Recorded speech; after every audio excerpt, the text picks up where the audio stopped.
Well, Count Grover Norquist among the walking wounded after last week's election because a new report says the man responsible for the infamous anti-tax pledge doesn't have the same influence that he once did.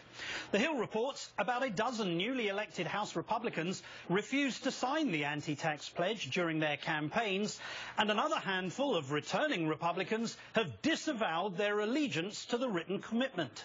For more, we go to Democratic Congressman Peter Welch of Vermont, who, like many of his colleagues, is back in Washington. Good afternoon, sir. Great to see you. Likewise. That report says there are at least 20 fewer House Republicans who have signed the pledge. Also, that the pledge no longer commands a majority of votes in the House. We know the President now has a mandate. Does Grover Norquist still have one? He doesn't. In fact, there were 40 Republicans who signed a letter to the Speaker during the debt ceiling negotiations to the super committee and said go big, and that included putting revenues on the table. So I think there's going to be a lot more room among rank-and-file Republicans to make revenues part of the solution. But there are still 250 of them who signed the original pledge, sir. Well, that's right. And this is going to be the big test for Speaker Boehner, because he's talking like he wants to have revenues as part of it, but he's using vague generalities and using the sort of Romney plan that you can find it in the tax code. But in reality, the arithmetic doesn't add up. If he's talking about the charitable interest deduction, the mortgage deduction, the health care deduction, all of that will whack the middle class and increase taxes on the middle class. So really the question for Mr. Boehner is show us the money.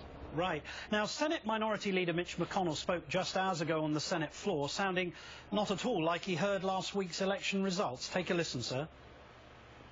The time for the President to lead is now. And that means offering a concrete plan that takes into account the fact that half the Congress opposes tax hikes. Congressman, did the election happen?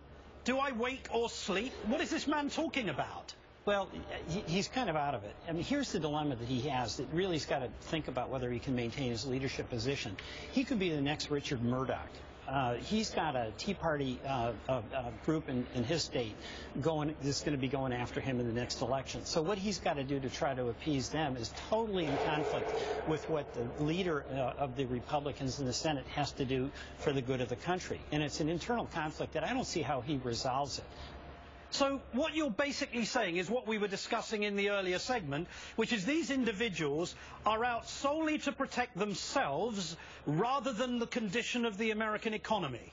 Well, that's what I think Senator McConnell's doing, because clearly even the exit polls showed that half the folks who supported Romney were in favor of taxing the wealthy. They know that has to be part of any kind of grand bargain to have a serious and sustainable debt deal. And Mitch McConnell has to know that, but the Tea Party folks back in his state will hang him if he does that. So he's got this irreconcilable conflict between his responsibilities as Senate leader and in his own ambition to be reelected in Kentucky. Wow.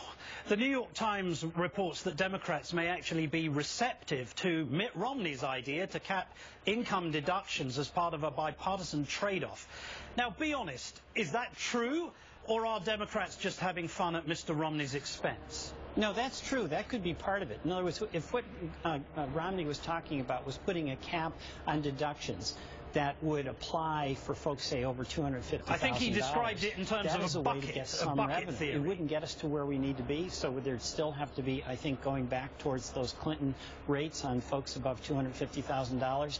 But limiting deductions for people in the really high brackets could be part of it. In fact, that would deal with the hedge fund a ripoff, really, where folks who claim that their income is all capital gains pay 14%. This is the Mitt Romney deal versus everyone else in their income category paying 35%. Right. Congressman, final question. Are you confident that some kind of agreement can be reached before January 3rd? I'm hopeful, but I'm not at all confident. In fact, I'm very skeptical. You know, it's been in lockdown. Hang on a second. You started with hopeful, and now you're skeptical. I'm very skeptical. Okay, you're very skeptical. That's right. Congressman Peter Welch, thank you, sir. Thank you. Coming up, good job he